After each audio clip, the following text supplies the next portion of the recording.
अगर किसी ने गलती भी की है तो उसकी जो सजा है उस गलती से कहीं अधिक डबल है। चलो किसी ने गलती की, उसको सजा मिल गई, लेकिन वो सजा भी दुगनी है। बाकी कलीसियाओं ने तो कोई भी मिस्टेक नहीं की, लेकिन उनके ऊपर भी सताव है। तो मैं ये आपको बताना चाहता हूं, यह राइट टाइम है कि आप पंजाब की कलीसिया, इंडिया की कलीसिया जो देख रही है, पूरे वर्ल्ड से जो कलीसियाएं हैं, अब राइट टाइम है अपने घुटनों के ऊपर आने का और प्रार्थना करने का। आज मैं और आप उसी सताव का रिजल्ट हैं जो प्रेरितों के काम पर, पुस्तक में प्रेरितों के ऊपर उन सदूकियों और फरीसियों के द्वारा आया था। कौन थे सदूकी और फरीसी? यहोवा को मानने वाले थे। अन्य जाति भी अटैक करते थे, यहोवा को मानने वाले भी। आज भी कौन लोग हैं जो जीवित कलीसियाओं पर अटैक्स कर रहे हैं? मरे हुए क्रिश्चियंस, मरे हुए लोग जो आत्मा में मरे हुए हैं, जिनको डर लगता है सुसमाचार देने में, जो लोगों को मसीह में लेके नहीं आ सकते, बदल नहीं सकते। वो खुद कहते हैं हम नहीं बदल सकते, हम चेंज नहीं कर सकते, हम नहीं सिखा सकते। और तब भी ऐसा ही था। लेकिन हुआ क्या? उन्हें लगा कि शायद कलीसिया तितर बितर हो गई, लेकिन वचन कहता है वो कलीसिया बढ़ी, कम नहीं हुई। सुसमाचार वहां से निकला तो आगे पहुंचा, कम नहीं हुआ। ये जहाज की खोज किसने की? एक क्रिश्चियन ने। गाड़ियों की खोज किसने की? एक क्रिश्चियन ने। इस देखने वाले कैमरों से लेकर हर चीज में आप देखेंगे कि परमेश्वर ने इनको यूज किया है। आज जो लोग क्रिश्चियनिटी की बुराई करते हैं, कहें उनसे कि छोड़ दें फिर हर एक चीज जो क्रिश्चियंस लोगों ने बनाई है। समुद्र में कश्तियों में जाएं, जहाज का सफर छोड़ दें। बैलगाड़ियों में जाएं, गाड़ियों का सफर फिर छोड़ दें। अगर आपको क्रिश्चियंस बुरे लगते हैं, उनकी चीजों को भी छोड़ दें। फिर देखें जिंदगी कैसी है। बोलते हैं कि नहीं जी, हम क्रिश्चियनिटी पे अटैक नहीं कर रहे। और क्या है? अगर आप किसी चर्च पे, किसी जीवित चर्च पे अटैक कर रहे हो तो वो क्रिश्चियनिटी पर ही अटैक है।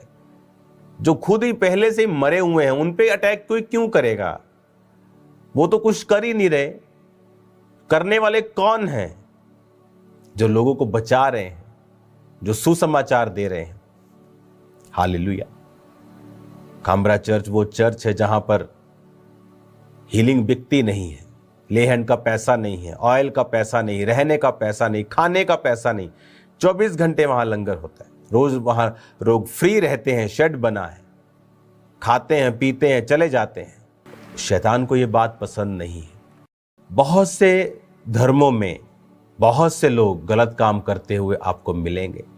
ऐसा कौन सा धर्म है जहां पर धार्मिक अगुओं ने गलतियां नहीं की हो? सब धर्मों में आपको मिलेंगे। लेकिन आपने कभी नहीं देखा होगा कि अगर किसी धर्म के खास व्यक्ति ने गलती की है तो उस धर्म पर अटैक किया जाए। आपने कभी नहीं देखा होगा।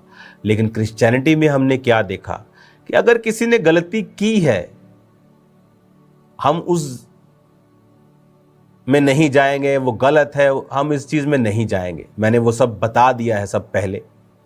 चाहे वो ले हैंड का पैसा लेना हो, कुछ भी हो, हम उस चीज में नहीं जाएंगे। लेकिन क्या आपने न्यूज को देखा? आपको न्यूज चैनल पे मिलेगा, बाइबल भी बचा नहीं पाई इस फलाने पास्टर को। देखिए कितने बेशर्मी से क्रिश्चियनिटी को, बाइबल को अटैक किया जा रहा है। बाइबल भी इसका क्या मतलब है? अच्छा, बाइबल को काट दो। अब किसी और धर्म का व्यक्ति अगर वहां पे कुछ गलत काम कर रहा हो और नीचे उसके धार्मिक पुस्तक का नाम लेके बोला जाए कि डैश डैश डैश भी बचा नहीं पाया इस फलाने बंदे को, इमेजिन करो इंडिया का हाल क्या होगा। लेकिन क्रिश्चियन लोग जो आत्मा में जीते हैं, अगर कोई और धर्म का होता तो अभी दंगे हो चुके होते कि तुम्हारी हैसियत क्या है कि तुम बाइबल को लिखो कि बाइबल भी बचा नहीं पाई। तुम बाइबल को बीच में क्यों ला रहे हो? एक बंदे ने गुनाह किया, कानून ने उसको सजा दी, उसको अलग रखो। धर्म बीच में क्यों आ रहा है? क्योंकि उन्हें बहाना चाहिए क्रिश्चियनिटी पर अटैक करने का। जिन लोगों के साथ गलत हुआ उनके साथ मेरी सिंपति है, इसीलिए मैं जानता हूं, उनके लिए मैंने प्रार्थना की है, प्रभु उनको शांति दे। लेकिन आप देखिए शैतान इस चीज का फायदा कैसे उठा रहा है कि बाइबल भी बचा नहीं पाई फलाने पादरी को। इमेजिन करो कि वो कह रहे कि बाइबल भी बचा नहीं पाई। आपको बाइबल का बीच में लाने की क्या जरूरत है?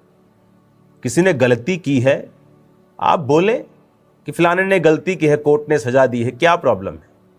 लेकिन बात क्रिश्चियनिटी पे अटैक करने की है, बहाना मिलने की है। इसलिए तो परमेश्वर के दास ने कहा था शैतान को अवसर मत देना। इसलिए तो मैं कहता हूं कि पवित्रताई को बना के रखे, नहीं तो क्या होगा, शैतान उस चीज का फायदा उठाएगा। दूसरों को इतनी प्रॉब्लम नहीं, उनके धर्म पर बातें नहीं उठाई जाती, उनके धर्म में दूसरों में ज्यादा लोग पकड़े जाते, रोज भरे पड़ा इंटरनेट पर। वो धर्म पे अटैक कोई नहीं करता, लेकिन क्रिश्चियनिटी पे अटैक क्यों?